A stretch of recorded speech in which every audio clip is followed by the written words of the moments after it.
All right. B-sides. STL. We're back. We're on the road today. Not really a road. I would call this a side street. Southside side street. There's no roundabouts. There's no cul-de-sacs. Just a Southside side street. Southside side street. No speed bumps.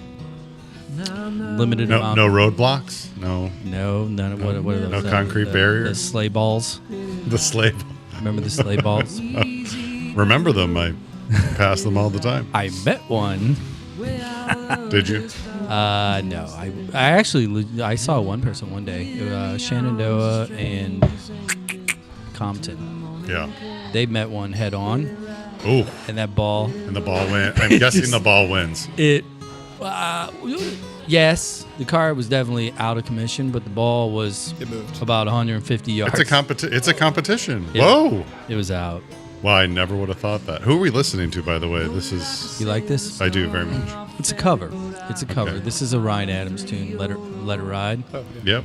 But it's performed by a true blue Granite Cityan. Mike Alvers is his name. Lefty Daytona.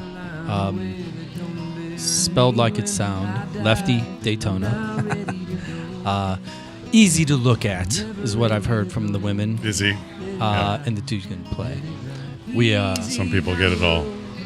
Well, I brought this one up because it's kind of like checked a lot of boxes for kind of the theme of our show to turn over the underbelly of what's going on around here. Yeah.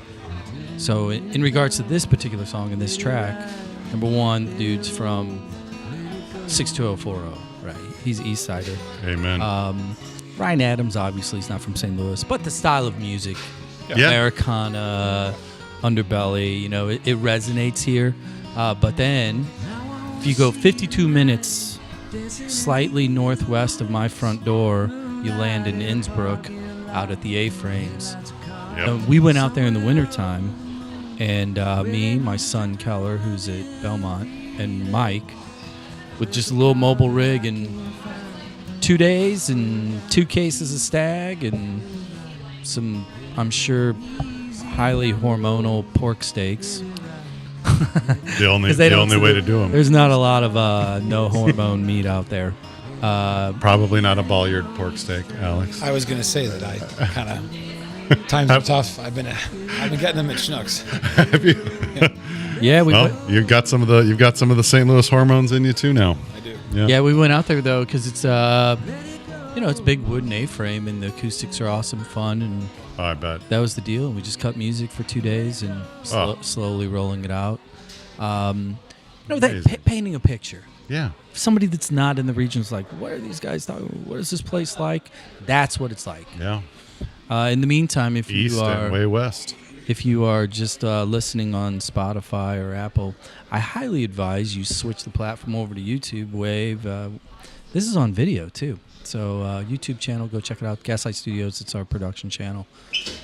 There'll be a link here in the show notes if you can't find it. But joining us today is one of you went. This one's on me. One's on me. You went to the bullpen, so I'm going to let you. I went to the bullpen. It's your Harry Carey moment. Make the call. Let's roll it out. So we used to host gatherings around St. Louis with newcomers who either married a St. Louisan or were moved here for work, and we were. I believe it was. Where was this event, Alex? This was at Parker's Table. Parker's Table. So we had just had a big old party right in the middle of Parker's Table, in the middle of the alleys, and in walks a nice young woman who says, "I'm married to a guy from D.C." Turns out he and I actually went to college together, Georgetown University. Did not know each other, and it was kind of like, "Wow, what are you doing here? And what are you doing here?" And we like to talk about the places that help keep talent in St. Louis and all of the under the radar spots. But the other thing that keeps talented people in St. Louis are talented people. And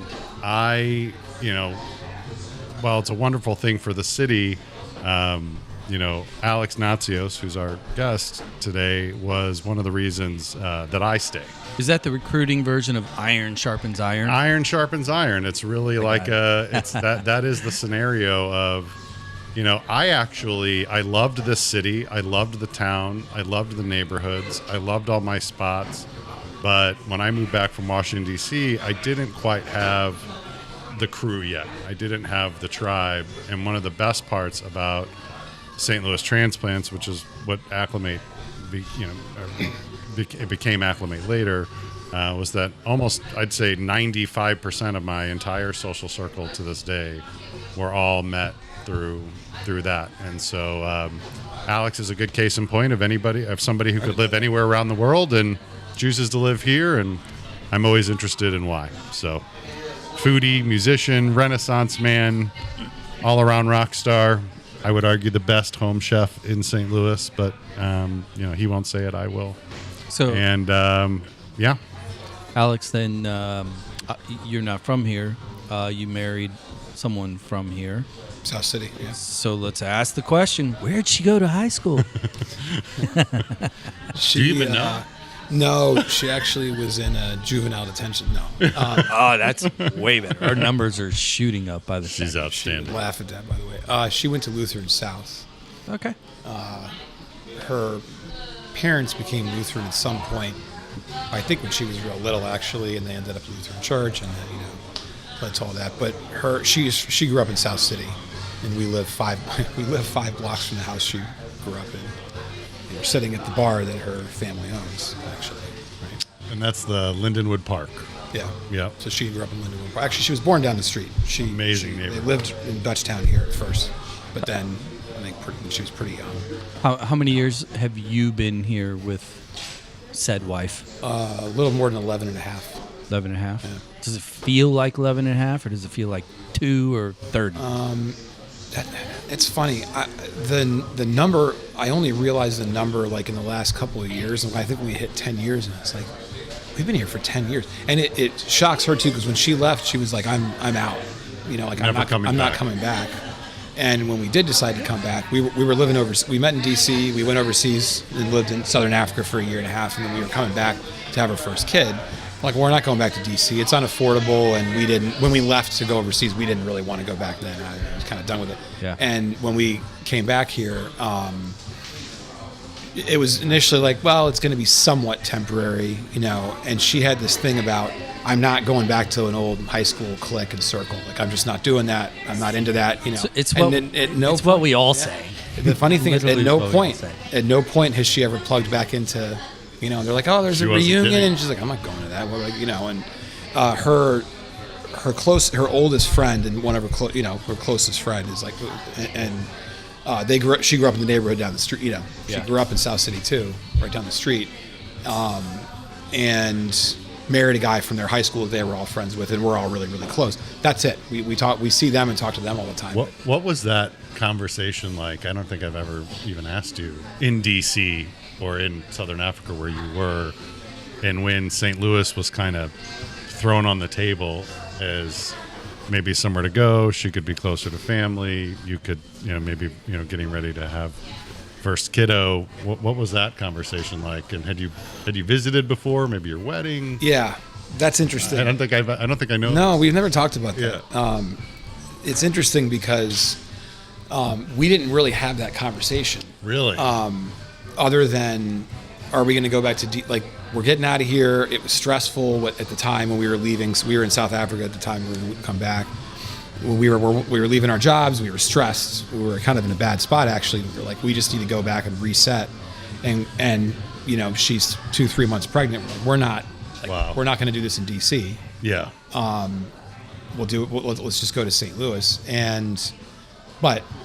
So that was the conversation, and I wasn't like, I was like, that's what we're doing. There wasn't really. You didn't. But the reason it probably wasn't a conversation is, I came to visit quite a few times because we were in D.C. for 3 years before.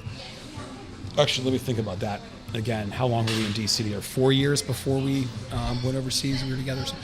we were together for 3 years in DC. We got engaged and got married. We got married in St. Louis, and I wanted us to get married in St. Louis. I think I wanted us to get married here more than she did. Yeah, because I liked the idea. I feel like you're the more. There's no Yeah. zeal like the zeal of the convert. You're actually more of the St. Louisan than the native St. Louisan.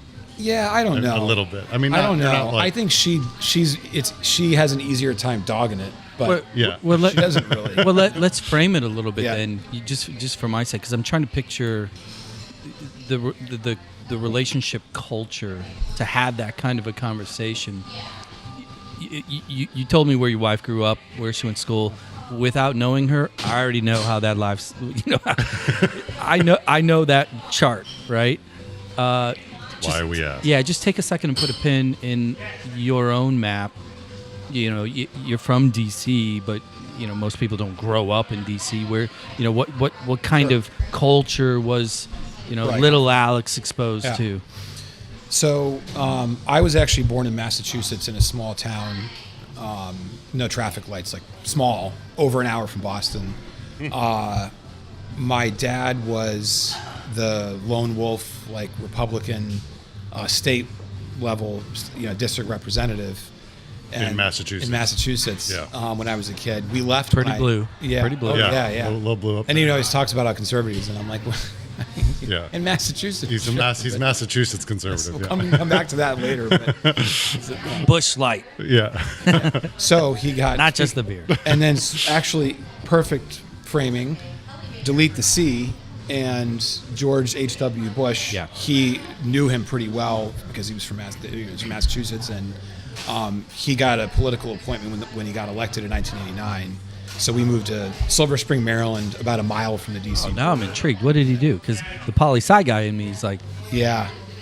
He ran a division of USAid, okay, which was back when Republicans liked humans. back when Republican, and especially Oh, wow. I've learned. I mean, I know more about all this in history now than I ever did in the last few months, because our lives have been upended by what's happened more than I ever thought they would. But it's not just Republic. I think the Bushes really had a thing.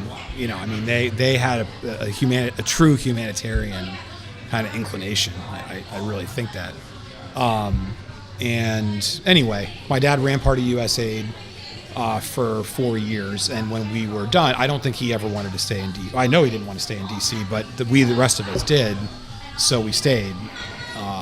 And so I moved to Silver Spring, Maryland.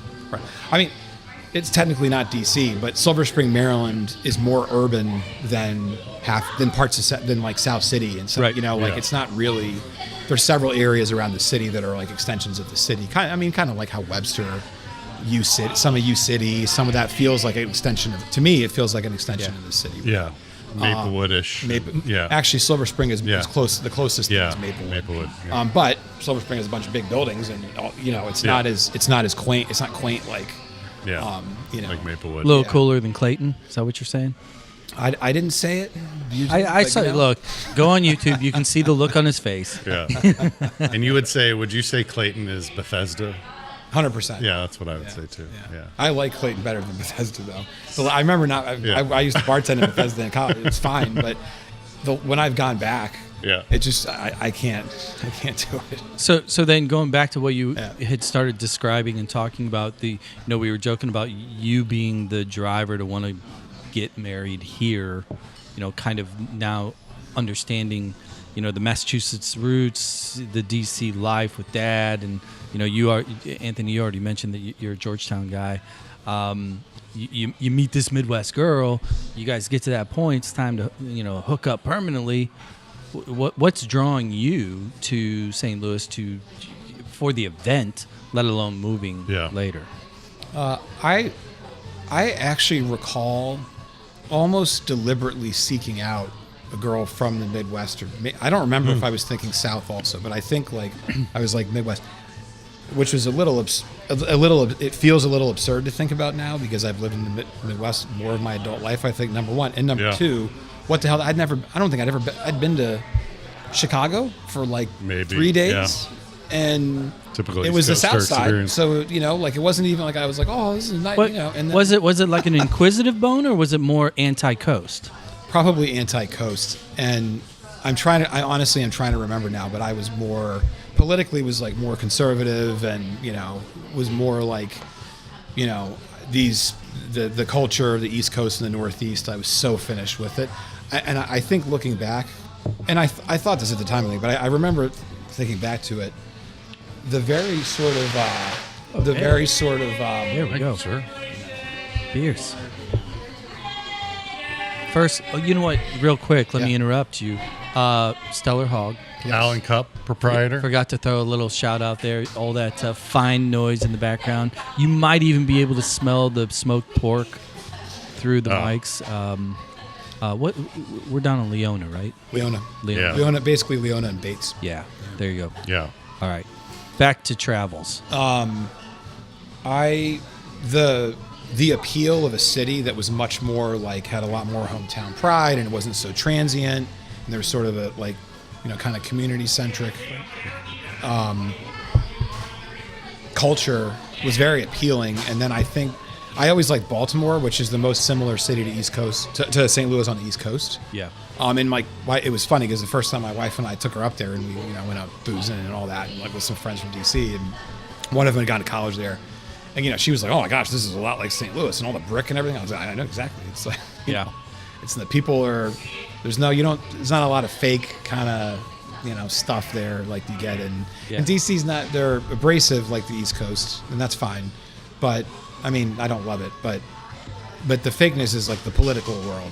The sort of political fakeness is what you get in DC. People want to know what your resume is and all that. And I actually That's their version of high school. Is what do you do? What do you do? Yeah. Lobbyist version. Lobbyist version. Yeah. But then literally. And then the what weird lobby thing, are you from? Yeah. And then the weird part of all that, though, at the same time, is like our social circle in our world was people who did foreign aid work, and we always worked for private companies. We didn't work directly for the federal government, so we weren't in this sort of we weren't in that statured area or like place socially of DC. And the foreign aid people aren't like that. They're the least sort of fake plastic people. Beltway bandit of any, not at all. No, they're not. So coming, they're the opposite Anyway. of the lobby. Yeah, so coming out of school then, the personal stuff's going on. Were you a USAID guy out of the gate? No. I interviewed. Let me say this. I didn't really know what I was going to do, actually.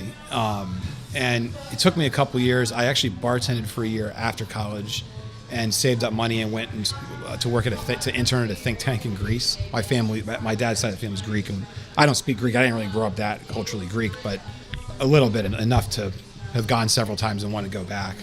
And so I spent a couple of months there and wanted to get the international experience. I wanted to do something international, whether it was going to be defense and security or something else. I didn't understand. I don't know that I understood all that well. I didn't know that at the time, but I then I really developed an interest in doing like conflict zone aid work, and got a job at what became the largest company and like partner of USAid doing the work on the ground. And I met my wife started there a year after I did. So that first year I was running around in like Pakistan and like just doing, kind of not crazy stuff, like scary stuff, not corrupt stuff, but I mean stuff that I was like, I'm hustling these shipping guys, because the U.S. government paid for a bunch of electrical equipment to rebuild an electrical substation in southern Afghanistan in the middle of the worst war zone in the world. And we've got all this equipment sitting at a port in Pakistan, and I have to go figure out how to get it out and get it over the border. It was like a wild thing. Did you feel like philanthropic born? No. Because the interesting thing is, and this is probably Which is exactly what he is, but no, but that's because a lot of the aid people, like the interest, at least the people I worked with, which again were not at the government level. It was they hire the companies and nonprofits to do the work on the ground. Like the closest people to the front lines of aid work are usually not government employees. Right. So my dad's mentality, and I'll say it, my dad eventually ran USAID under George W. Bush, so my name going into the business was so known that it was harder for me to get a job because people thought I always had to make up for that. So all the Yeah. staff wanted to send you to Djibouti. Yeah. They were like, get rid of this kid. It was more just like, it was more just like, Yeah, what happens when you get the Yeah. nepotism, label, but you're actually insanely talented? I mean, that's a tough It's- cross to bear. Actually, I mean, I it's really, it's I really mean more. that. There's like I think people were like, this is going to be When a you're younger not the version of the Fredo, guy. when you're not the idiot son, what Yeah. do you do? What a Yeah. Tommy boy. I found out I got the job I got at 24, and I was like, I can't believe I got this job. This is awesome, and I was fucking paid like $37,000 a Yeah, year. yeah. And like what $1,200 rent at the month or DC at the time. and oh my God. that went way up. Yeah. Oh, God Desperate, did it ever. But anyway, I found out a few months after I got the job that the people who I interviewed with were like, they were like, we knew we were going to hire you like 2 minutes in, which is that's like a thing, Yeah. right? I've heard that now since. That's Yeah. They were like, but it had to go up to the CEO's office because they were like, we can't just hire the guy who just ran USAid for 5 years. He had left. He had been out for a year or so, but he was really known and really well respected, frankly, on both sides of the fence, and he still is. But it wasn't that they were trying to be controversial or shitty about it. It was just like, is this going to look bad? Are people at USA going to be like, oh, look what this company's doing? Yeah, I mean, that's also... They're hiring this kid. And they were like, no, it's all right. Who cares? That's also during a time in which the death of no bid contracts, right, from a corporate standpoint, it's all going away because everybody's got to have a chance, and yet here you come, probably overly qualified or adequately qualified at And a that's what it minimum. was, yeah. And then you had a last name that's like everybody's going to be like, is he? Right. But it sounds like it ultimately didn't matter. It never occurred to me, but with so many of the family businesses in the multi-generational legacy economy of St. Louis, there are a lot of people in this town who could really probably relate to that. If you think Yeah. of all the businesses and the names and the That's an interesting second and third or fourth generation, you actually kind of share that with a lot of Because a lot of folks here in St. Louis that it never occurred to me. Well, because Hollywood in particular and just kind of Yeah. Oh, my God. traditional expectations Yeah. is the prodigal son is not capable. Right. Right? Yeah. St. Louis is a town of privately held companies that are Right. multi-generational. Right. And tend For every to, Fredo, there's a Michael Corleone, and we never really hear about Yeah. Michael Corleone. We always Yeah, it always yeah. gets hit with the Fredo, with the Fredo moniker. So let's kind of Anyhow, let's fast forward, jump this jet around a little bit. You do the USAID for how many years? until 5 months ago when these dumb fucks destroyed it, frankly. So 19 years. But I did the first half of my career, I managed projects. I did a bunch of cool field work on the ground. Stay low, sorry. if you don't mind. I did a bunch of work on the ground, like field work and actually running the projects. And then since we moved here and I was a remote, essentially like independent contractor that was helping companies win contracts to do the work. Okay, so the timing is perfect. I mean, because obviously this is headline news, USAID. Everybody thinks they know, what it is, what it does, and how much waste, blah, all this bullshit, right? Just paint a picture. Take 60 seconds. What did you do within USAID? So let me give a couple of highlights because trying to explain like a whole, structure. Sure, is not, sure. Frankly, it's also not. I don't know that it's very useful. There's an earthquake in Haiti, January 2010. Official estimates now is say 200,000 people were killed. They think it's more like 300,000. Absolutely devastating and tragic. Yeah, that was a big one. It was really bad, and I think everyone remembers it. It's not one of those things, Yeah. And it's close to home, and a lot of people know Haitians, a lot of Haitian immigrants in the United States. That company I worked, this is 2010. I'm 28. I grew up in a French immersion program in the public school system in Maryland. My French is good. It's not absolutely perfect, but it's good. And I said, I'll go to, we get a very unusual rapid award. Usually that whole process is a whole circus and to do. Obama has $100 million. He says, I'm immediately awarding $100 million to do rapid response relief work because we have a crisis. I led a team down to Haiti.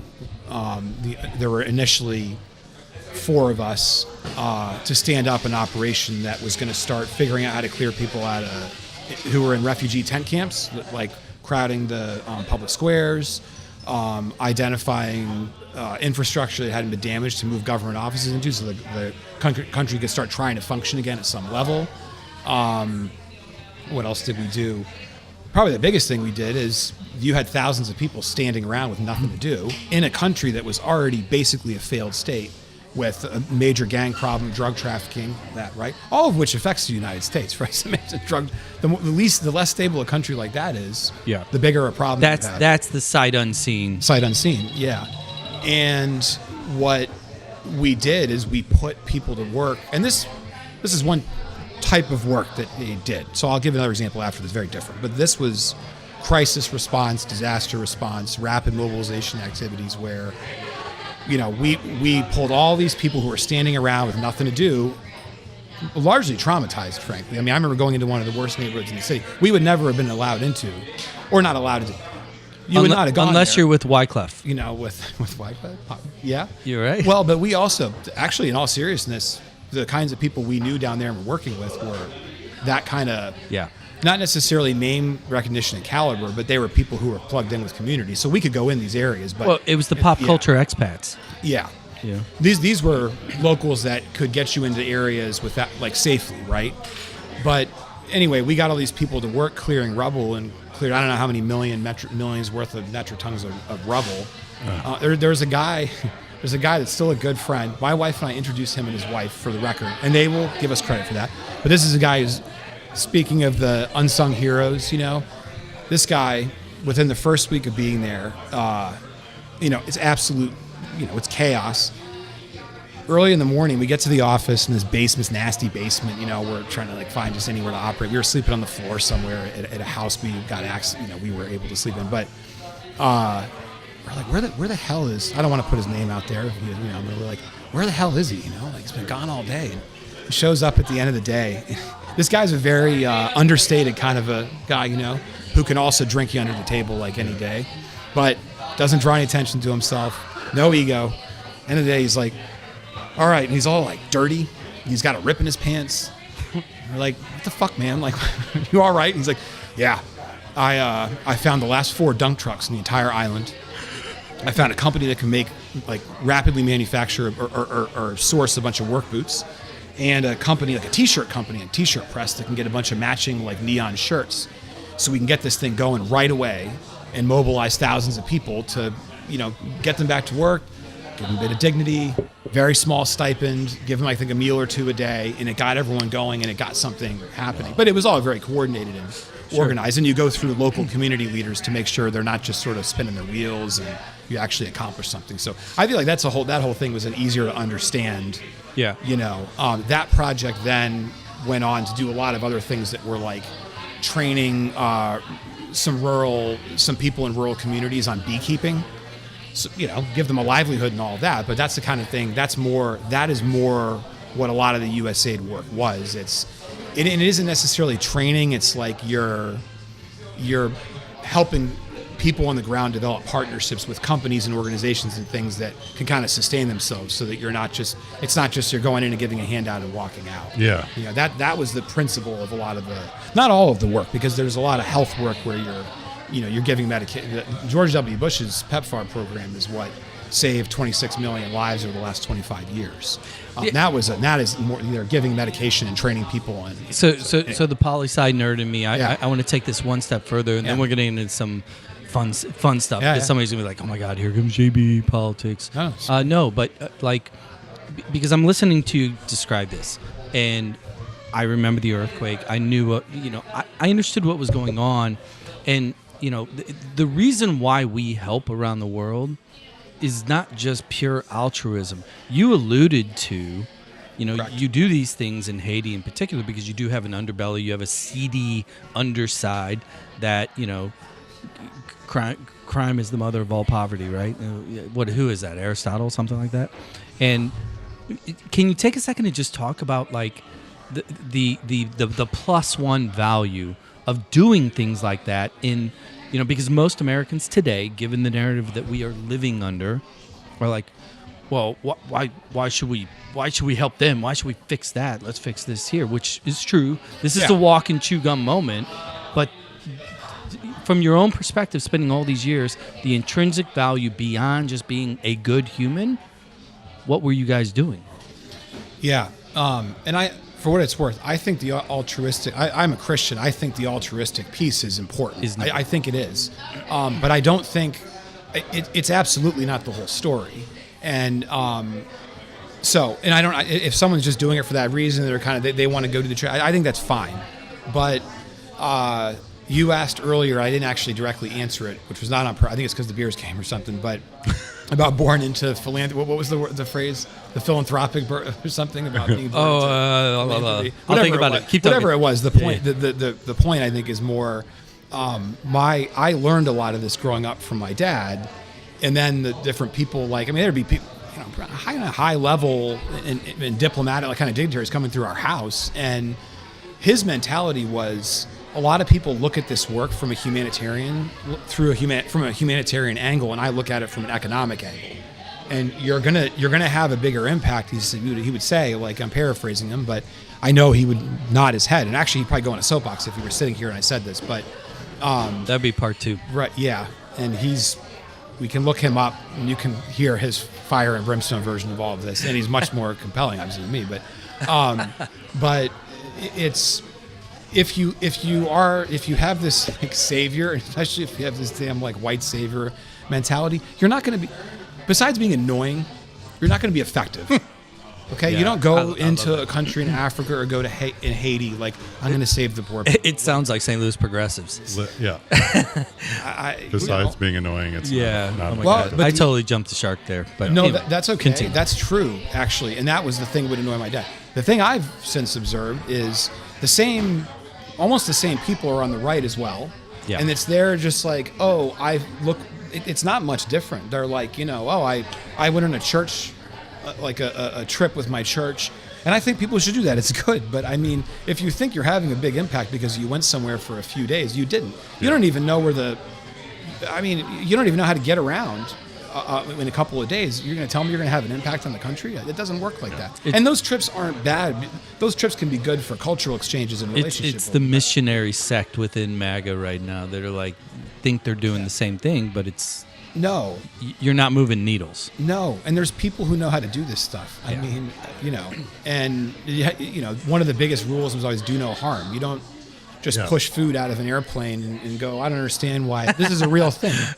Move over. Right. Yeah. You don't just push food out of an airplane to people. It doesn't work. Great. But one of the things I always found so interesting about your work, and a lot of people didn't, especially with everything going on as of late in the last 6 months, who don't know an Alex Natsios, a question like when somebody talks about some of the programs and initiatives that they just absolutely raked over the coals in the media, something like Sesame Street in Iraq, or something like DEI trainings in the Balkans, which has a very different meaning than it does here.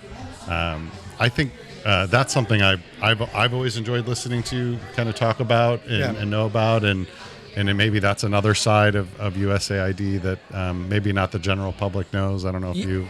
No, for sure, because literally yesterday was the vote at the time of this recording correct, for the rescission package, in which PBS, NPR, everything else... And USAid. And USAid, correct. Yeah. Like they don't sound like what...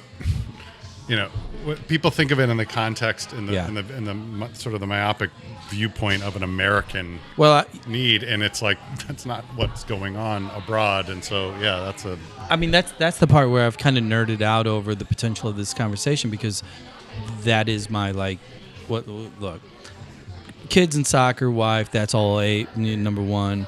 Politics, poli-sci, that's my 1B. Okay. And so coming into this, and then the news cycle being what it is, and for you to come from a life of USAID, and obviously I had no idea that your dad was actually USAID. Can you just take a second and talk about like, this the cyclical nature of source, and what I mean by that is, Bush 1, USAID was extremely important, and like so many of these things that are now under fire are really children or stepchildren of Republican ideology. And so when you sit here in 2025 and as your livelihood, your whole childhood, your father and everything that you've done professionally and personally is under the microscope and frankly under the machete at this point. Beyond that, even, yeah. How are you coping? How are you dealing with what is transpiring in real time? So I don't know that I am coping particularly. No, I'll back up on that. I'm not, and I've had scary health issues in the past and been hospitalized and been on the edge. I don't severe stress. This is not the first round, but the nature of this is different. And it's bigger than individual stress a person would, I've been watching, my wife and I lost our jobs the same week. And pretty much all of our friends and peers and all these people we've worked closely with and respect so much. And by the way, a lot of people who've risked their lives for the sake of serving other people and the United States' international interests and security at the same time. A bunch of people have essentially shown up and created this whole absolutely ridiculous conspiracy. Actually, not this conspiracy theory. The whole concept of a deep state.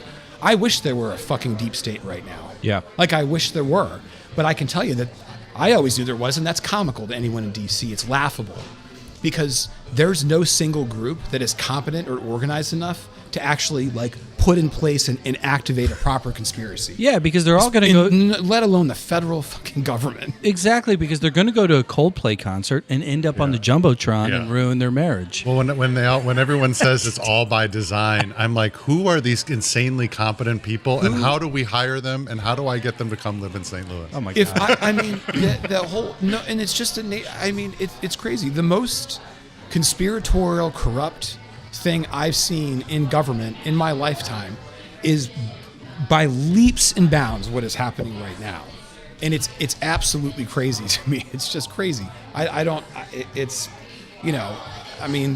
anyway.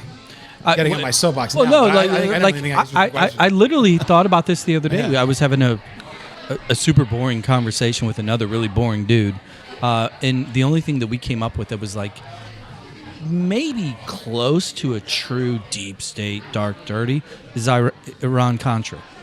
In which you could just connect the dots. You could say, okay, here's weapons, here's drugs, and here's buyers in America. Yeah. Right?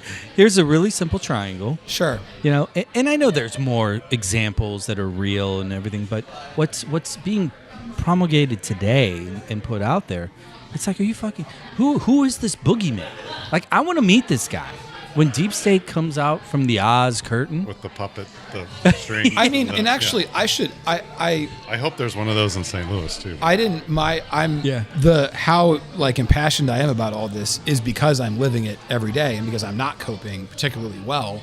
I am doing my own advocacy work. I guess I could say, and I've done that the last few months. And it's not deep state work. It's just trying to say like, this is what the work is. How do we get this in front of people? Because I still maintain that there are plenty of people on the right who are moderate, decent people. And even if they don't have quote unquote moderate political views, they're not malicious people who, want bad things to happen. I don't think they are. I'm not convinced of that actually, despite how cynical I've always been and have become even more so.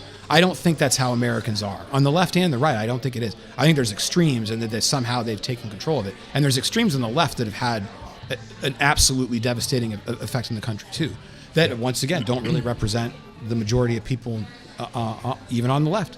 But I think the funny thing is backtracking a bit on what I said, I can understand why people have this perception that there's a deep state, or maybe that there's a history of some conspiratorial activity, Yeah. like J. Edgar Hoover and all that. That looks pretty conspiratorial when you look back at it. I get it. But the stuff that people cook up now, like the QAnon and the child trafficking in the That's so basement stupid. of Comet Pizza in D.C. Have you ever been to Comet Pizza? Do you remember Comet Pizza in D.C.? Yeah, hell yeah. It's a fucking great place. Yeah, right? awesome. It happens to have good food, and it was a Yeah. cool place, right? I didn't. And, but and I- a decent piece of pizza is not easy to find in Washington, D.C. No, these Not days it's a better. pizza It's town. better I these know it's days. getting better. All the food's better, but back in the day, no. This place doesn't have a basement. There's no basement there. There's remember that whole thing where the people showed up. It was at Yeah, Pizzagate, you know. Please. And why would you do it that way? That's a really nice neighborhood too. By the way, I think- why would you pick that if you had? And people can't look at that and go, I Was don't that know, I don't the know drop Alex spot? Jones. Yeah. I think people are like, that's just indicative of how bad it is. When you think about wage gap and how real people are struggling in 100%. any metro market, you know, when you're just staring at that rent bill, compounded by your utility bill, compounded by your, student loan debt, everything Car else, payment. Yeah. and then somebody says, you know what? It's not your fault. It's the deep state. Over and over and Yeah. over again. Boom, there's your wave. And that's what, look, enough of that. And I know I don't. It's not my. Let's it's talk not the thing. urban No, and it's Yeah. not the thing. I haven't been fixated on the deep state concept the last few months. It really has just been. You just destroyed all this great work that people were doing, and you destroyed a system that had major dysfunctions, which were largely caused by Congress, if not entirely caused by Congress, and Correct. all of that, frankly, and all of Congress. This is not but people still had figured out how to do really great work on the ground and represent American values, and we just destroyed it all. But see, this is exactly what I wanted to happen today. There are conversations happening in St. Louis about something other than Mizzou, Bud Light, and the Cardinals. It's true. Are there? Yeah, it's and even on some bar stools. Have you in been South to City. Maggio's lately? No, I love That's all true. that, Yeah. No, it's one of those things because, again, I think St. Louis is really kind of a unique petri dish Yeah. for this exact conversation. Yeah. Because I think so too. we are one of my really good friends, Matt Stelzer, over at Amsterdam Tavern. His dad was Jack Stelzer, God rest his soul. He was a committeeman forever. He was a power player. Yeah. For the Democratic Party in Missouri when it was a true bellwether. Where do they watch all the elections? At the Royale? Do they still do that there? Yeah. Yeah. So that's more the progressive side of Sure. new Yeah. D's, right? Jack was an old school. Jack was old school. And Matt and his brothers and everything. They claim the Dixiecrat Yeah. moniker. And it's this kind of it's a super moderate Democrat that's hard on crime. We used to be that. But Jack was an AB guy. Yeah. Right? He was union. Yeah. And it was this like, okay, we want to be inside the circle. Yeah. But here's our expectations. One of those. And it was very pragmatic, and I think that's a Midwest thing. And growing up in Granite City, a steel Absolutely. town, it's the same thing. Yeah. But to the point, people are struggling at exponential levels that we haven't seen. So now they're looking for a scapegoat, and I think the Republican Party is doing a much better job of creating an enemy. Yeah. That's the quote deep state. Yeah. And now they're able to sell it to the tune of cutting $9 billion out of in a rescissions package, and so. Well, in the cuts though, the thing that's even worse about that is the infrastructure to do the work has not been damaged. It is literally gone. There is no infrastructure. There are no business systems So it wasn't to 3 deliver and steps do back. the work.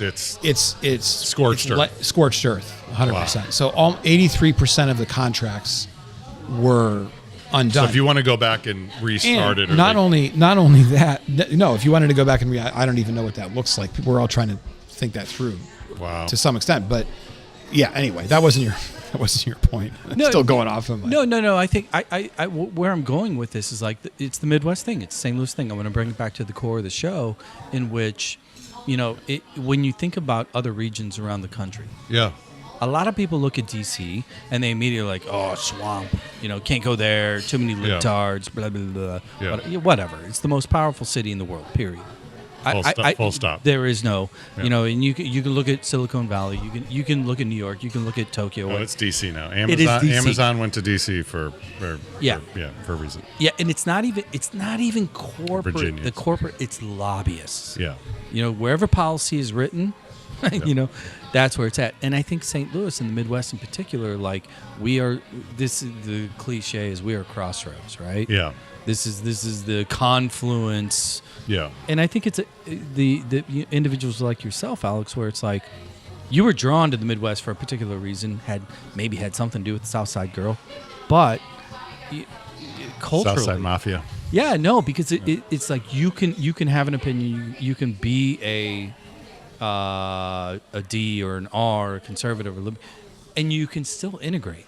Right. You don't feel like you're on the outside unless you get up too far outside St. Louis. And can I go on this soapbox for a second? Yeah, dude. I love, excuse me, I love politics here. I mean, this is, to me, Missouri and St. Louis. It's still Eagleton and Danforth. Yeah. This is where you go to a dinner party or we sit down at a table like this and somebody says Christian or conservative or Republican or what. You go to a dinner, you have no idea how anybody voted. Right. And in California and in Washington, D.C., and in a lot of these markets, it's like not that. like that at all. No. And so I actually think this is an absolutely fascinating place to be politically. You understand rural, you understand urban, you understand suburban, we understand north, we understand south, we understand east, we understand west. Yep. We have a framework, and we're kind of considered being out in the outback here because we're in the middle or we're in Missouri. And I'm like, we are on the front line. Yeah. No. Actually, it's the, you know, the Upper East Side. It's the New Yorker not going west of the Hudson, certainly not Pennsylvania, that really, I find this to be a fascinating thing and a huge draw, by the way, for people who are coming from California and DC markets as a reason to be here. They actually find it to be completely refreshing. Let me ask you a quick question. Then what we're going to do, we're going to take a break. Yeah.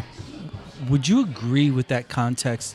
And then, yeah, would you? I don't even know. How would you? Is this a place where legitimate, new, good, fresh, edgy ideas through the lens of the political chaos that we have, the political, economic, etc., is this a good place where you can actually like break from those chains and not be saddled with you're a California liberal or you're you're a Houston conservative? Is this a place that you found is capable, or maybe it's not? And I'm totally cool with that answer too. It's a really good question, and I'm thinking through. It's one of those, you know, when someone asks you a question and you truly are ruminating over it. Like, let me think back over the last 11 years, right? Sure. Yeah. Well, me, because of the 11 years thing. I think so, but I'm not sure, and the reason I'm not sure isn't because it's because of exactly where we are right now in time. Yeah. And the animosity and divide is so bad across the entire country. I think it is here too. I'm going to take that back. I know it is here too. Correct. Because I live here. But over the last 11 and a half years, I mean, the church that we went to, we went to most of the time we lived here. We switched over a couple years ago, but for 8-9 years, this church drew so much attention. It's the Journey. I don't know. It's not Journey Tower Grove. On Kings Highway. On Kings Highway. Sadly, the Journey was the Journey still exists, but they're all I believe they're all independent churches now. Darren Patrick was my neighbor. Really? Okay. And you knew him? Oh yeah. Yeah. So we went there. He had an uncanny way of bringing people together, based on the gospel. That was the starting point. It was never politics, right? But he really could bring people together, and the whole culture of that church was. I mean, people always are mad at this. It was somewhat racially diverse. It certainly wasn't a homogeneous. It absolutely was. Socioeconomically, it was certainly not a homogeneous. At the end of the day, the way I would put it, it was not a homogeneous place. It was the antithesis of that. And that was a lot of my experience in St. Louis, especially when we come to visit and go there. And I was like, there is nothing like this in D.C. And during the which you would think is so much more it was integrated and diverse, and you think of St. Louis is completely segregated. And I know that not. I know since then that it's not. Sadly, I've seen. But I mean, they were doing then and then again later during the race riots here in Ferguson, and then again later. They were. I mean, Darren Patrick went up to Ferguson and walked into the protest and started talking to people. Yeah. I know that he did that, and there was a lot of. They were really trying to live out what they preached, and it was a cool thing. So I know that's possible here. I would not be surprised if there's people doing it here. I am not plugged into that right now, so I don't know. Sure. And if they had not gone after my whole world, that honestly, I've walked away from that kind of work, the foreign aid work, a couple of times to go do something else. I'm not some ideological crusader that's like, I'm going to, like I said, and I was actually right before this happened, going to go do something maybe a little bit, not completely divergent, but parallel, or, I was looking at doing something different. So I'm not like, but watching them do this terrible thing to all this good work that was happening, all these good people, and, just very flippantly, I'm a lot more angry. I would have been angry about the things that are happening politically with building a concentration camp in Florida. Yep. I would be angry about that, but I'm a lot more amped up about it because it affected us so. And did you guys so I'm not doing a good job talking to congregations? people on the, Did you end up switching congregations for that? Not because of Yeah, this at all. yeah. No, not Something because of else, this at yeah. all. Yeah. So I tell you what we're gonna Yep. do. I'm gonna play a tune. Actually, this is from my brother. It's a song called "Back to Nowhere." It's up to you. If you're in your car, if you got that 15-second button, hit it 4, 8, 12. Hit it 14 times, and we'll be back. Otherwise, check out the tune. It's going to be coming out here in a couple weeks. Probably a couple months, actually. It's called Back to Nowhere. We're going to get some refills down here at Stellar Hog. The Stellar Hog. It just smells like pork butt in here. Oh, my It's God. like heavenly. Dino ribs. I don't think you brisket. can. I'm biased, but you can't did do you- this place. I'm sorry. Speaking of B-sides, I mean. Well, you moved to the Midwest. I mean, did you know what a pork steak was? No, well, only from visiting here. I mean, there you is go. it or is it not the best?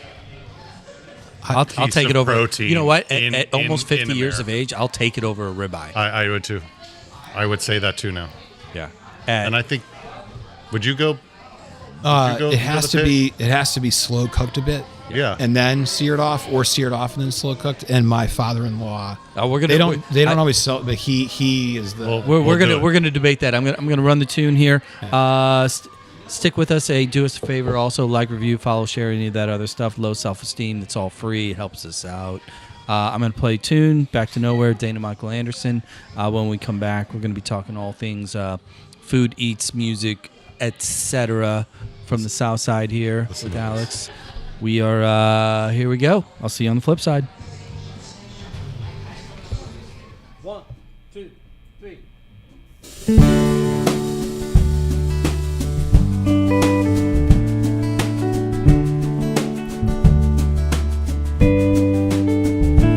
I was younger,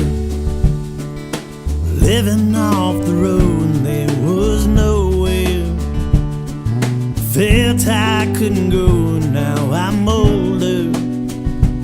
I'm still working these same shows, seems it might be 'cause I got nowhere to go, and now I'm only being who I've always been.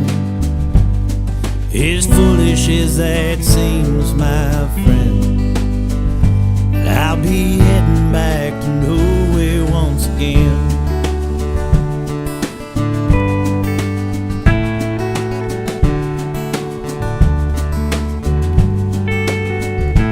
You were out there, living like you'd rather die than not be free. paper boats that made it to the sea. From the gutters of those dirty hometown streets, and two dreamers that refused to go to sleep. We were heading back nowhere once again.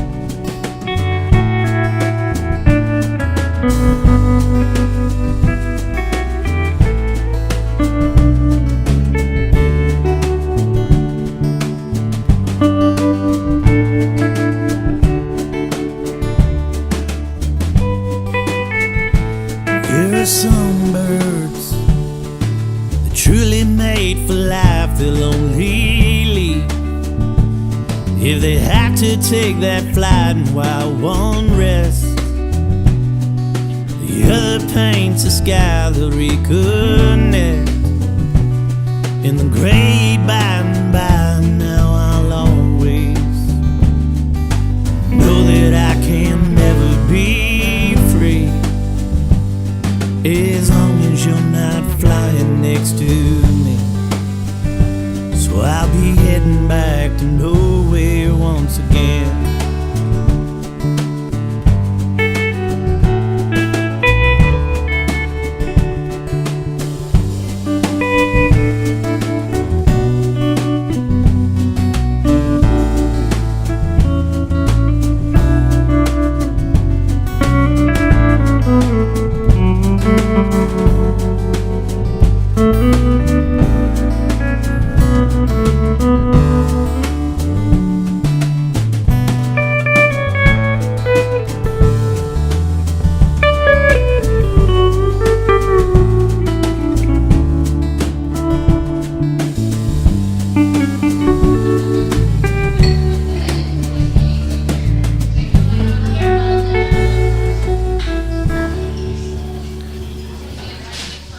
All right, back. That's a sneak peek cut there. For those of you that know me, and for those of you who don't, Dana left a couple years ago. He was an amazing singer-songwriter. We still have his last album sitting in the can. He had actually started recording it a couple months before he left. And we're producing it now. So these are some of the rough tracks. So That's amazing. I'm glad you're doing it. Well, you know what though, I was torn as to whether or not I would do it. Really? But given kind of what we're trying to do and the whole premise and like that's everybody has a B-side part of their life. Yeah. Anywhere in the world where this shit happens. You know, so I thought, yeah, why not? Plus a shameless plug for Dana. He was never the businessman when it came to music, so if he knew I was doing this, he'd be so fucking pissed off. I don't care. He doesn't get a vote. The talented artist wasn't the businessman? I don't believe it. Yeah, imagine that, right? Who knew? Right. Never heard anything like it. Who knew? Well, okay, so second half of the show, we're gonna get much lighter, more 314 local here. Can I do a shameless plug about where we are right now? Yeah. Yeah? Yeah. So the Stellar Hog had a few, we like to try to find places that actually help this town recruit. And I don't know if anybody knows of Mr. Chime Time. Do you know who that is? He's a massive influencer, food influencer. North Carolina. North Carolina. Yeah. Okay. He does takeout and he eats it in the front seat of his car. And he absolutely just mercilessly rips. He does everywhere he goes. I mean, I can't. The fact that he even got out of St. Louis in one piece is beyond me. And then he goes to try a place called Stellar Hog, and the reason he went was because nobody recommended it to him. And he hated the places that were recommended. And this to him. guy, Yeah. because in the yes, and that's the important context. Yeah. Is everyone in St. Louis did the thing that St. Louisans do, which is you've got to try this one, you've got to try that one, and he was names we would know. I'm not going to mention them here, but it was savage. It was just it was merciless. And then he comes in and he said, I don't know why I'm here. He brings the food out to the parking lot, and he just can't believe it. How incredible it was. He's like, this is not going to be good. So one of the first thing out of his mouth. Yeah. So the only nice thing he had to say about St. Louis, what saved St. Louis was his experience here, and those are the kind of experiences that we want people to know. It's a draft beer. It's a small conversation. People always think from 50,000 feet. These giant civic initiatives and endeavors, which are wonderful. But sometimes it's the corn ribs and the dino ribs, and the other funny thing about this place too is that the chef and the owner Alex Cup is a vegetarian a lot of the year. He was at one point. He doesn't do that. No, but he has done that. Important, That's true. But he has done it in that. He's a classically trained chef. Yes. And then, and a part-time vegetarian, and decides to get into barbecue. That's an interesting story to me. Well, that's an interesting. And then the other crazy thing, and I'll stop with the shameless plug, but when the other people who own barbecue joints who never want to go out for barbecue go to eat barbecue, this is where they go. When you see Mike Emerson, the founder of Pappy's, eating here, Mike Johnson, like those guys, now there's something to be said for that, and that's the kind of pro tip and under the radar stuff I want the world to know. I have no intention of throwing shade to any of the fine barbecue establishments around the area, but there is a certain amount of truth to the not lowbrow, not low bar, but the simplicity that is barbecue. Yeah. Look. Yeah. You give 5 restaurants same cut of meat. They're all going to have their spice and their sauce. Right. Temperature is going to be about the same, and the cook time is going to be about the same. Right. We're talking about in paprika and brown sugar. Exactly. And smoke it for 4 hours. We're talking about a very low delta, but it is an important delta. You got to be within it. Yeah.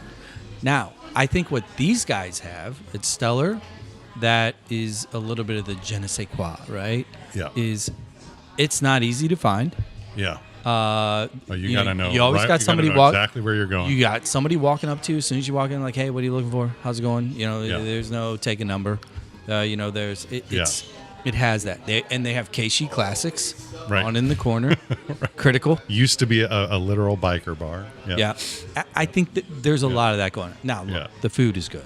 They get good cuts. It is, and there's the other thing, and so that your plug is less shameless, Anthony, because you may be in the clan, but I'm more related because I'm related by marriage, and the way how they are, I get broken out of prison at the same rate that the rest of them do now. Like correct. Married. So, but what I would say is why is it different in a good way, and why is it right? So one of the coolest things here that I love that we don't usually do because we it'll be later at night or something and our kids are younger, but I mean it's largely country Americana that plays here, which I love. And then, by the way, there's no bigger gap between the pop version and the B-side or the not mainstream version of any kind of music than country. 100%. There's no. It's actually wild. Yeah. When you have Truck Yeah on one end of the spectrum and then you have Sturgill Simpson on the other, like it's fucking crazy, isn't it? Yeah. The thing that's interesting here is there's people are these are artists. I love Nashville. I love going down there, but I love East Nashville and I love staying there because it kind of reminds me of what South Jefferson could look like if. Yeah, we got our shit together a little bit. It's gritty. It's the Bucktown. It's the Wicker Park, right? It's like the gritty part, But even though I know it's expensive for the houses and all that, there's still East Nashville's a cool place. But some of the acts that play in here, and they play here all the time, and there's no cover here, right? Yeah. You can come in here and have a fucking ruckus of a time Well, I on know- a Friday or Saturday night. I know with through live the music. years, It's like- You didn't pay a cover. Yeah. Well, I know through the years, like some of the names that have played. Well, frankly, Dana played here. Dana's played here. Before he passed away, he played here. You got Emily Wallace, who is, Yep, she plays- in yeah. my opinion, if you're listening, just Emily Wallace. Go to Spotify. Go to YouTube. Whatever. She's brilliant. In fact, I tell you what, Emily Wallace. Go on Facebook and put in Emily Wallace Hallelujah. And there's a video of her from her page. She was a bartender there years ago. And after close, probably 3 a.m., disheveled, whole night, she's just like, you could tell she's fucking beat. Yeah. And she's like, hi, end of set, or shift, blah, blah, blah. I'm going to play a song. And she does a version of Hallelujah. God. And just... I was sitting there like, Crushes. I haven't seen it in probably a year, and I just got chills on my neck. And to your point, when you come to a place like this, Emily Henneman plays here. Those guys. Maddie plays here. Maddie Chow. Yeah. And actually, my favorite is Hunter Peebles. Oh, He's- we he recorded plays Hunter. Here, he plays here all the time. He Hunter's plays the here man. once a month. He's bad, man. He's Hunter, badass. Like if Hunter would hit the road, he's a Ward Davis, Cody Jinks 100%. next. Would you say that there is a place where you could get acts to that level in dive bars, like you can, and you paid $5 and down for a cover? Well, I think that are, is that still a thing in the rest of the country, or is that an increasingly a St. Louis thing? Here's my 2 cents. We're really spoiled. Yes, and the reason is, sorry, artists, a lot of them are lazy. They don't do the work that would get them out of the 314, that would get them on the road, that would get them into consistently trying to break. And mind you, it goes back to what we were talking about earlier. Look, it's hard. People are fucking poor right now. Yeah. Right? Especially I think that that's- yeah. generation.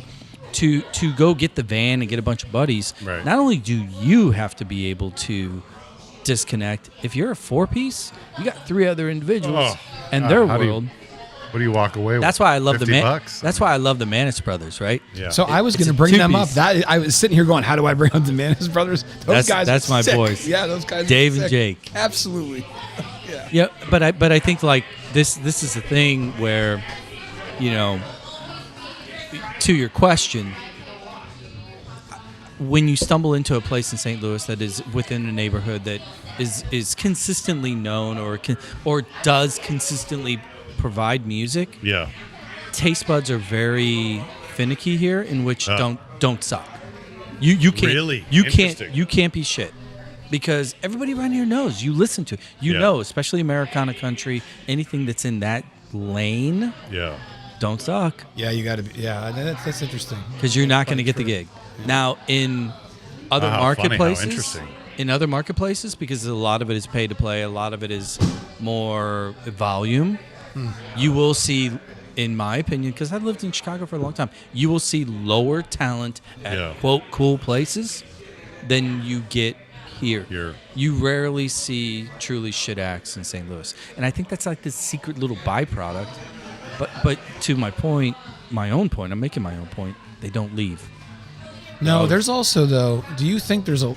I'll put this as a question, because I'm not out at the frequency I'd like to be seeing all this and exploring it, right? Sure.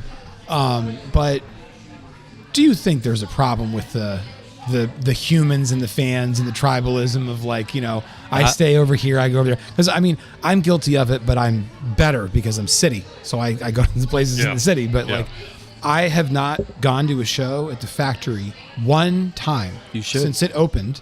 I went to our church service because they had it there for Easter, and I was like, that's fine. And it's very nice. In fact, it's way too nice for a rock venue, but I've passed up not like one, but I think 4 or 5 shows that were some of my favorite bands I've seen every other time they've come to St. Louis, and I absolutely hate going out there so much. And I know I'm one of those people now, I guess. Look, Spontaneously turn into dust. what is this west of bullshit? You're Skinker. stealing Yeah. all the acts of I was the same, yeah. but this is a St. Louis issue though. Yeah. Because I was the same way. I am not, Stelzer, over in Yeah. Amsterdam, we would always joke like, people talk about, if you're in the city, what's west?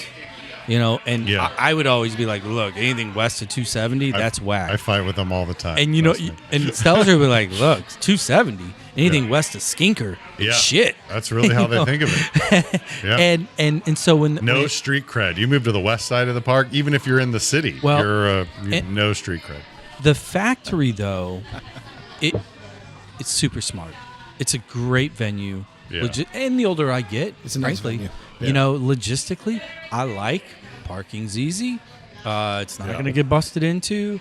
But the sonic file in me, it's a great venue to watch. I've heard that You go in there, and the pageant. Look, the pageant's 25 plus. Around 25 years old, Yeah. somewhere in there, About right? 2,000 seats, right? Yeah. Well, that's its competition, and guess what? Yeah. Pound for pound, if they're next to each other, Factory's better. give me factory. No, and the problem for me is I'm thinking more, and it's this is a great blues rock stoner rock band from DC, Maryland called Clutch. Do you know these guys? Oh, I know Clutch. Yeah. Yeah. So that's a very one of my favorite Yeah, bands yeah. of all time. And then there's definitely I didn't completely delete all of the. Are you a Henry Rollins guy too? The old school DC punk rock crew. So some of that Henry Rollins is fine. 930 Club, a lot of Black Cat. a lot of Black Flag. Oh yeah, but like a lot of proselytizing. Like I kind of, I actually more Fugazi and and the Bad Brains. I like say that. more than Henry Rollins, but and Black Flag they just added him from DC. They were from California,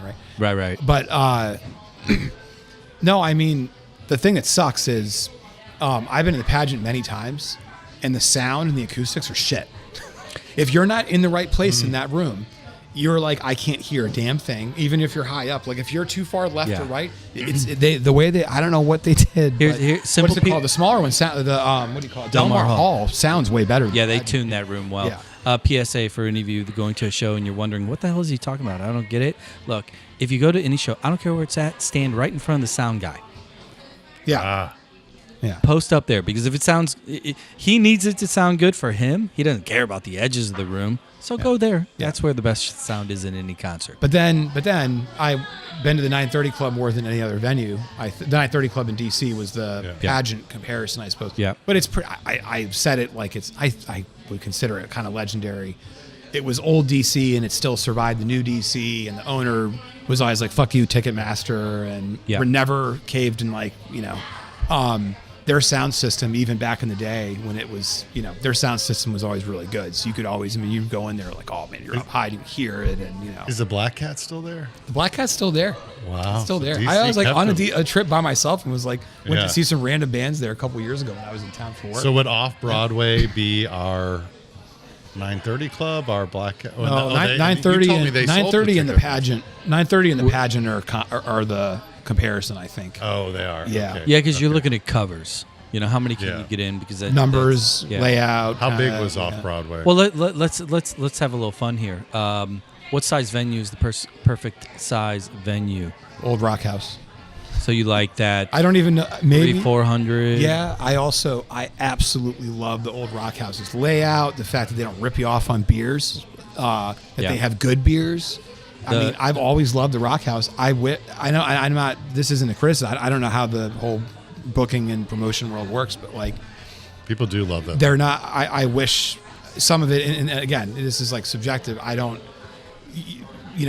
Plenty of the groups I listen to are probably too big for the Rock House. Yeah, it's those guys over there. They do a great job. It is a cool space. Yeah, I love it. Logistically, look, they've got parking lots. Yeah. It's those weird little things like as you start to like break down the venues is important. But I think the cool thing about Rock House is it's got the second level. So have you ever been to the Metro in Chicago? No. So it's much wider, but it's got that balcony. And I know that when you're in the Rock House and then you got that balcony, It's really cool. got that feel. It's really cool, but yeah. it's tight. Yeah. It's tight at the Rock House. Anyway, sorry, I didn't mean to. No. Yeah. But the crown jewel though is long gone, and that's Mississippi Nights, I which never was got to go. and it's one of those places that Infamous. yeah, it was the place, and it's really kind of like it's endemic of St. Louis. Really? Yeah, I think Yeah. like the so goes St. Louis. Mississippi Nights is one of those examples of like, yeah, you fucked up, you lost that one, Yeah. you know, and Some things are irreplaceable. so coming into St. Louis from a pop culture standpoint, you hear we've been talking about music for a little bit. I argue, having still travel a lot, work, family, soccer, all this other stuff, you know, and I hate the term foodie. Sorry, Dave, I hate that term, but I like it. I don't like it either. you know, like, Yeah. like I like good In shit. Dave's defense, he would say we're a good eating town. Yeah, We're a food town, but not a foodie Yeah, town. Mr. And I do like that. Mr. Contrarian. Mr. Contrarian. You know, I did like that solution. I like where I think St. Louis really, really, really stands out is just with food, whether it's breakfast or sandwiches or, you know, you pick your dinner spots. Portions are ample. You know, and I want to get your take on just kind of that side of the equation. Having moved here, you got married, you're here, you like food, clearly. What stood out to you early? What stood out to me early were there were a couple of spots here I think that did not. I didn't know this at the time, or I didn't think of this at the time, and they're gone. That I really think were actually ahead of their time, and I don't think they were. I don't even know if they were trying to be. They were just like the best restaurants. Often there's a lot of authenticity to it. It's somewhat like they really want to nail it, and they're really into it. It's not like we got this investor from fucking, no, they're like, this is what we're doing. Stellina on Watson. Oh man, Stellina was a phenomenal place. He actually, Alex Cup, my brother-in-law, who's a fantastic guy, and then Alan Cup, my father-in-law, his dad, that owned this place together. Alex's first restaurant job, I believe, was there because it's right by us it's in Lindenwood Park. Yep. Or it was, sorry. And Jamie Tocktrop, who was the chef head of it, I think his brother actually owned it, but he catered your wedding. He did the food for our wedding, and it was this funny thing where like we did our wedding at the Thaxton downtown. Is that still there? It's still there. It is That's there. cool, actually. Yeah. But out of town guest stayed at the Omni, and of course one of the gals had gone to high school, and she was from the city, but she'd gone to high school with Nicole, and they figured that it had nothing to do with why we stayed there. Yeah.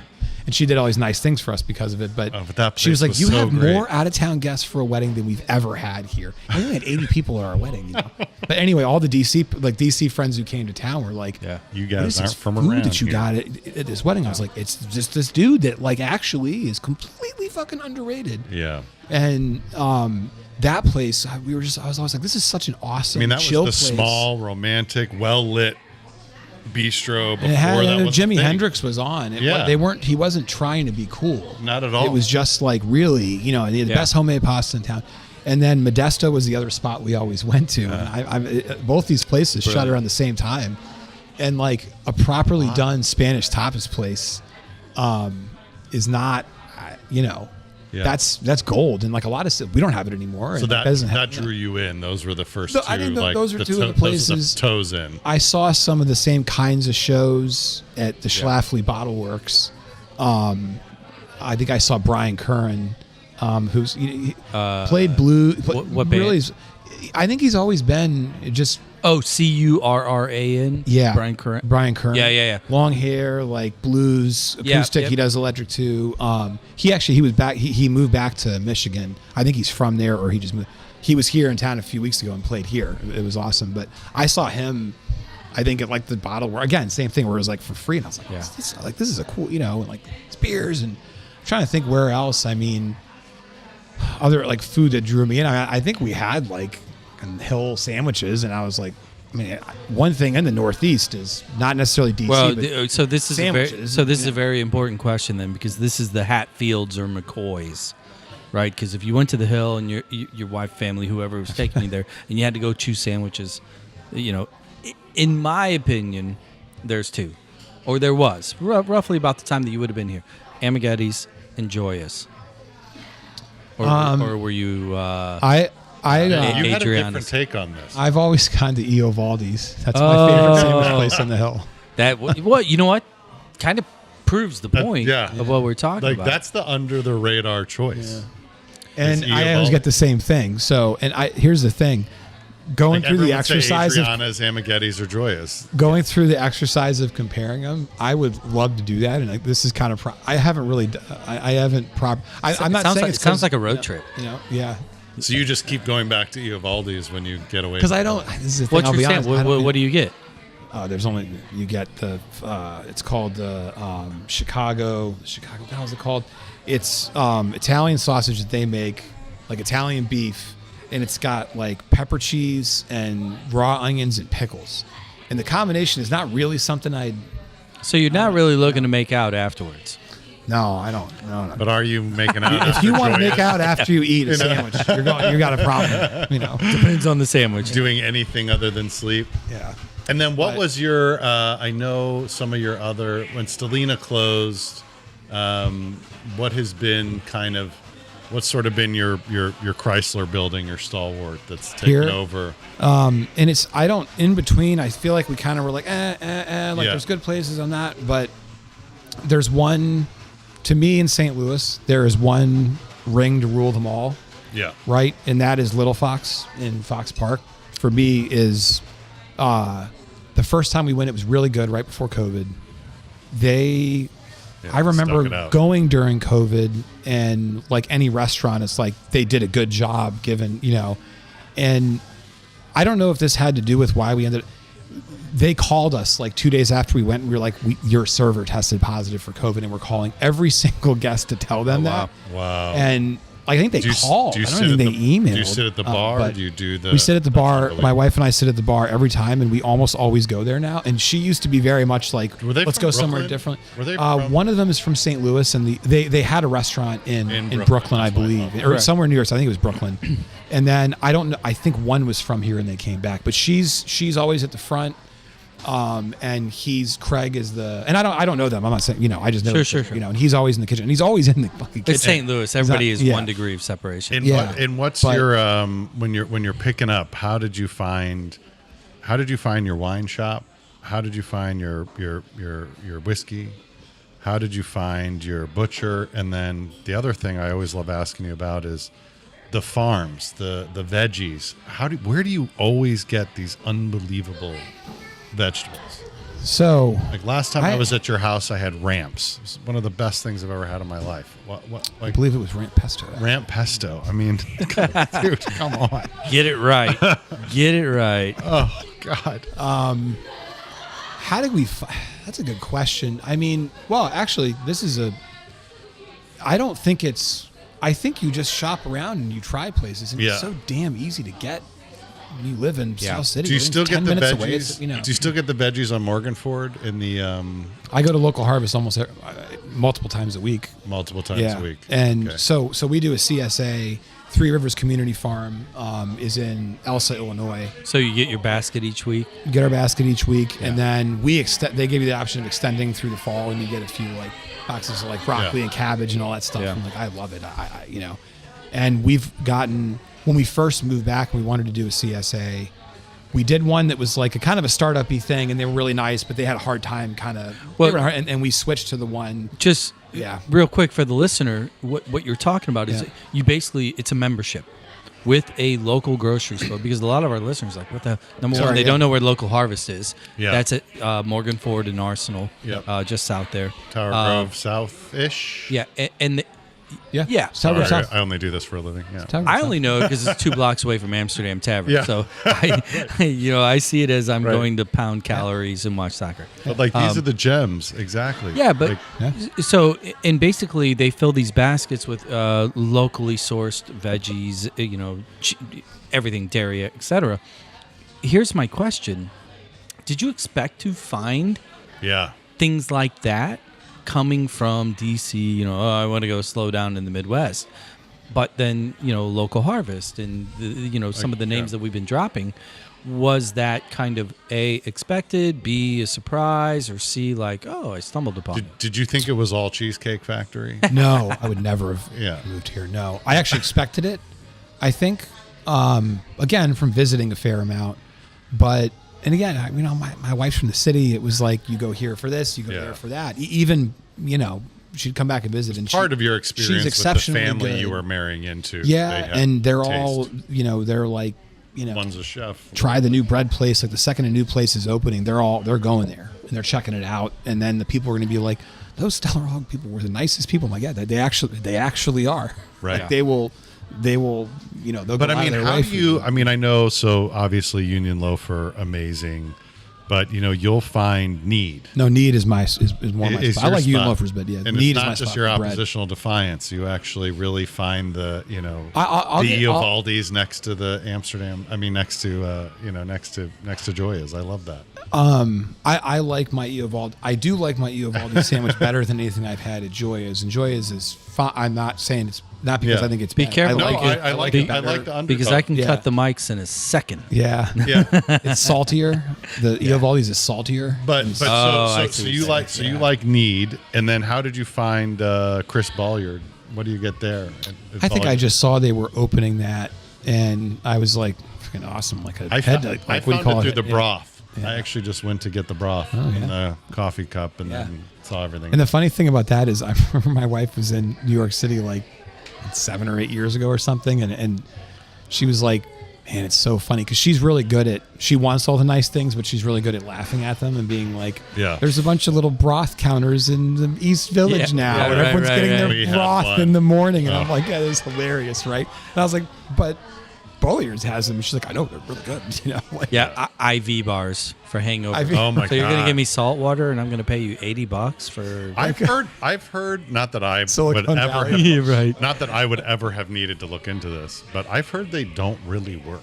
Is that true? I don't know. I have a genetic disposition that is a gift from God, in which I Really, you don't. You're I one of the don't get 35%. Oh my I don't God! unless I really ask for it. Both of I don't you. get super hungry. Yeah. You know what? Actually, the only time I will feel the pain is if I completely ignore food while enjoying Yeah. my beverage.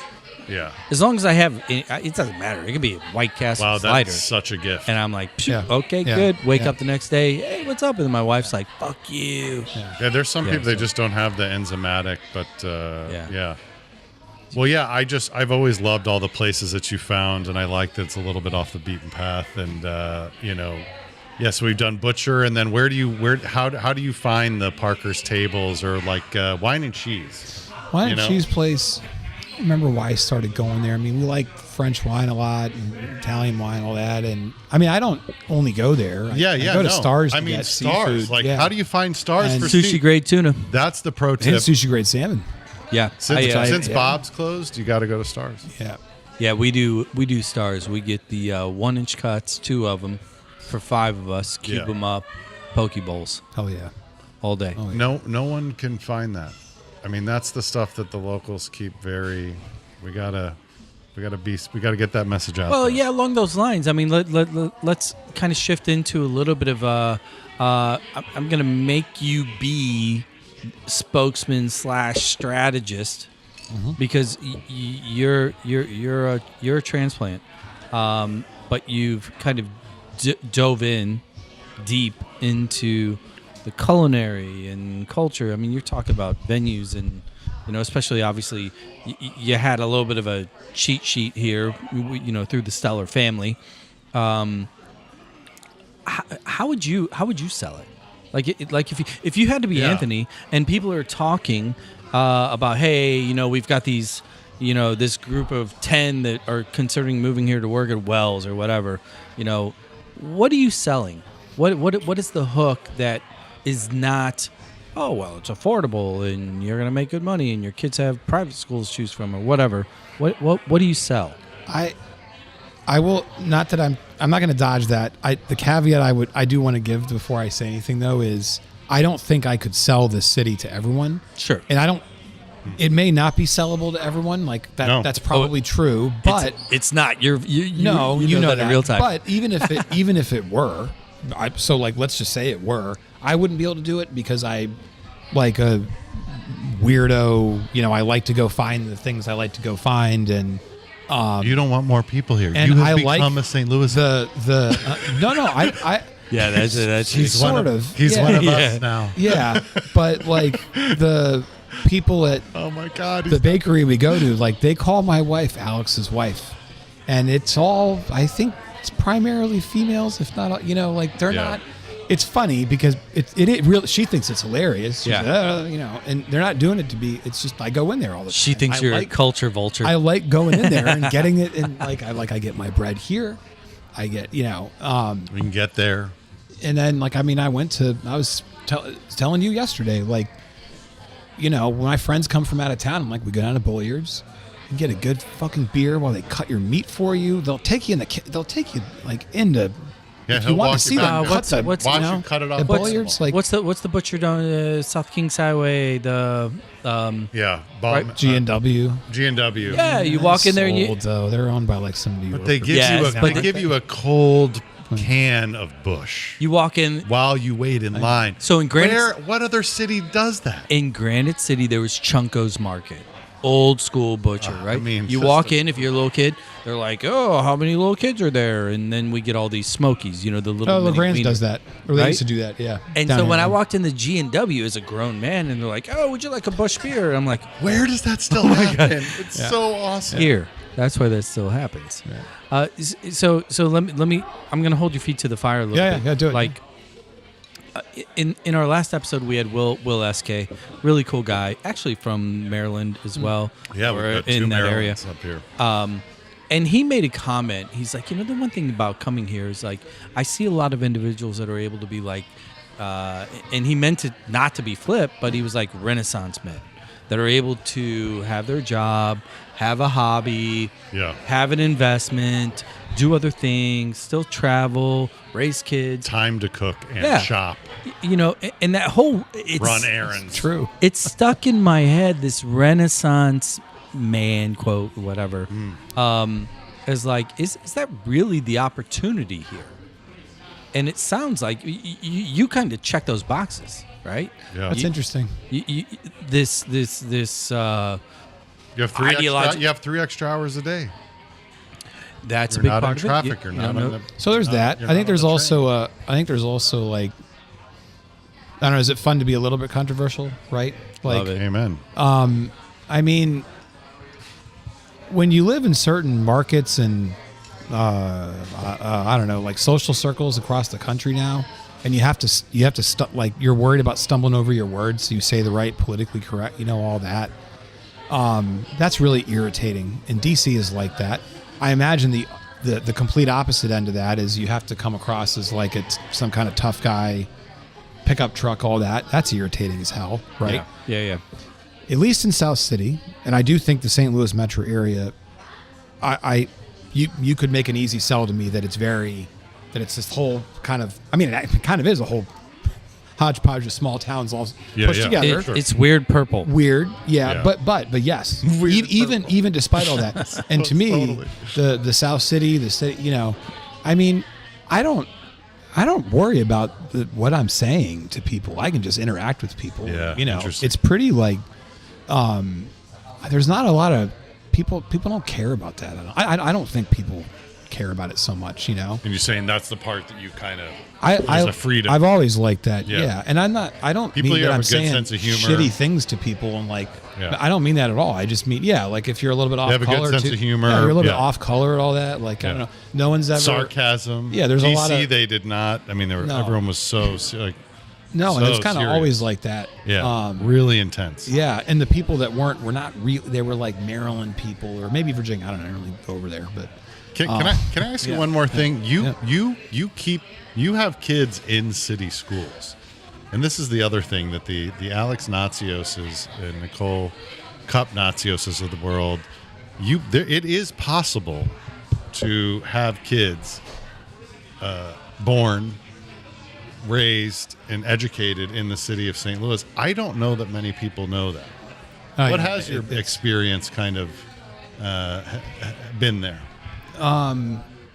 It's been net positive. Yeah, not that it's not work. They're apparently about to good, bad, and ugly. Destroy it and overhaul it next week and announce that. But I don't know that that's fact. I don't know that as a fact yet. Yeah.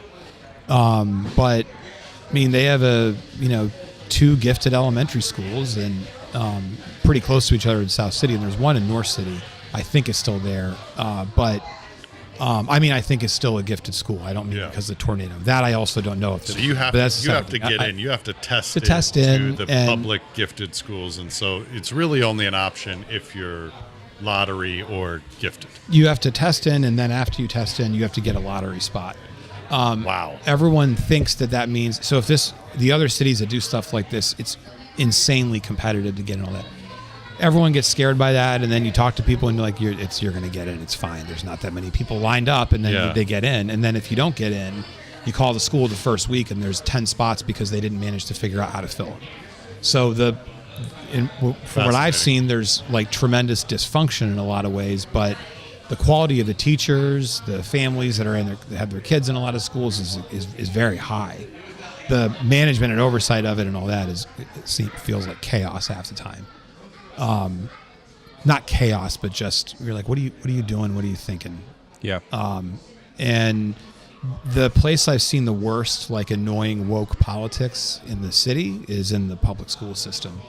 These people that come out and proselytize and are like, these gifted schools are stealing resources and blah, blah, blah, and I look at it and I'm like, what the fuck are you talking about? Yeah. I'm like, have you been anywhere else in the country? You think these like super, super progressive liberal families, which is basically like 99% of the student body at the two gifted schools in the city, you think they're your enemy? I'm like, out of your mind, that's not the enemy. No, it's wild to me. So are you? But generally, the experience for our kids in the schools has been. You sound as if you've to date maybe avoided the self-loathing St. Louis necessary chromosome. Do you see it? Do you consciously try to avoid not being high school or here's a few things I would say. Schools. Yeah. Even if someone doesn't know, no one has ever asked me that here. Yeah. It's like they know. By your accent or not? It's that I really feel like I was semi-curious, but you say I had thought Boston. Really? And then he said Massachusetts. I actually grew up in Massachusetts. Fuck yeah, I knew it. Yeah. Bostonians love St. Louis. I'll never move back to the East Coast, but I don't. So the most cliquey place I've ever been in my life is Georgetown, and I did not care for it. Yeah. My high school was not cliquey. My middle school, my elementary school, no job I ever had, nothing. Yeah. Nowhere I ever went was really that cliquey. And everyone told me, not everyone, people say that about St. Louis. That's not been your experience. No, it's never been my experience here, actually, at all. And the people we're probably closest to right now live 10 houses down from us in our street. Yeah. And we've gotten to know them really well over the last couple of years. And I think... And that's Lindenwood Park for the listeners. 3 out of the 4... Another under-the-radar gem of a neighborhood. 3 out of the 4... There's a bunch of kids, but 3 out of the 4 parents that, two different houses. And they've known each other forever. They're really old friends. 3 out of the 4 are from St. Louis, I think, and all that. But like the topic of high school and cliques and all that is absolutely fucking irrelevant.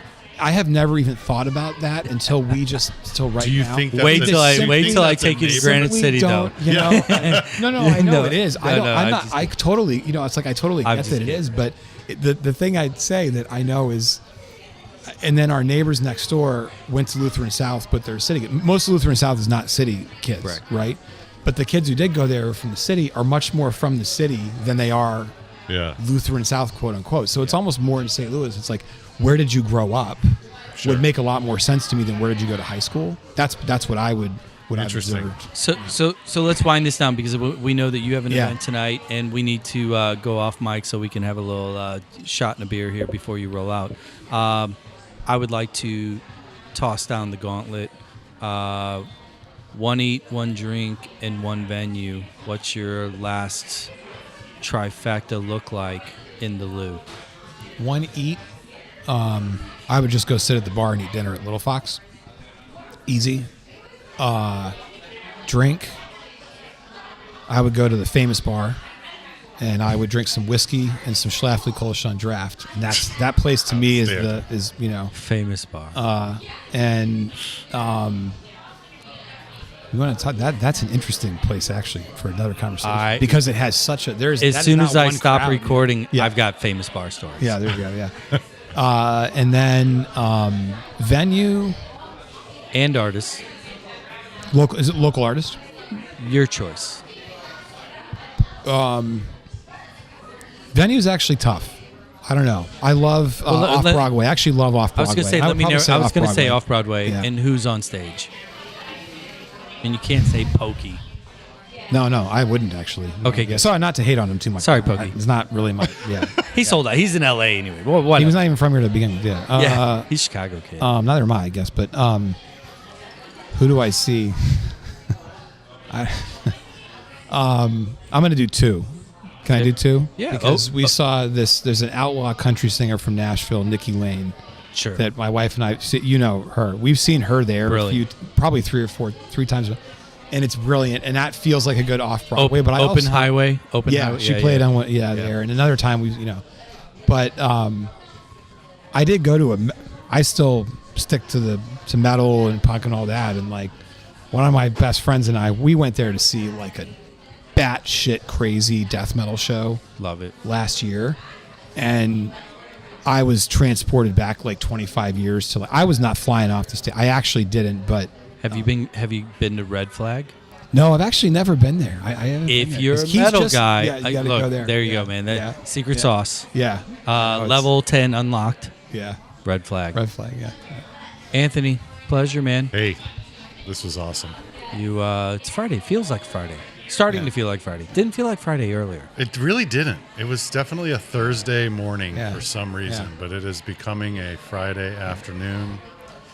And I don't know. I think for a B-side pro tip episode, second half of this show, man, there's some gems in there. I mean, we went from this is Haiti USAID to Red Flag metal. Yeah. Checking boxes. You got me. Yeah. Alex, thanks for joining us, man. Thanks a lot, guys. It's been a pleasure. I'm gonna roll us out of here. I'm gonna toss one more Dana tune out here. It's Friday, a little reminiscing. Bad Tattoo. I'm gonna play it out. Go ahead and listen. It's gonna be dropping here in probably a month or two. We all have them. Actually, I don't have them. I have one tattoo. It's because of those fuckers, my brothers and family. So if you got a bad tattoo, here's one for you. Alex, pleasure. Down here at Stellar Hog. Anthony, pleasure. As always, we're gonna roll out. Thank you, Dana Michael Anderson, Bad Tattoo, Rough Cut. You're welcome. Everybody likes the B-side shit, right? Here's an ultimate B-side for you. Later.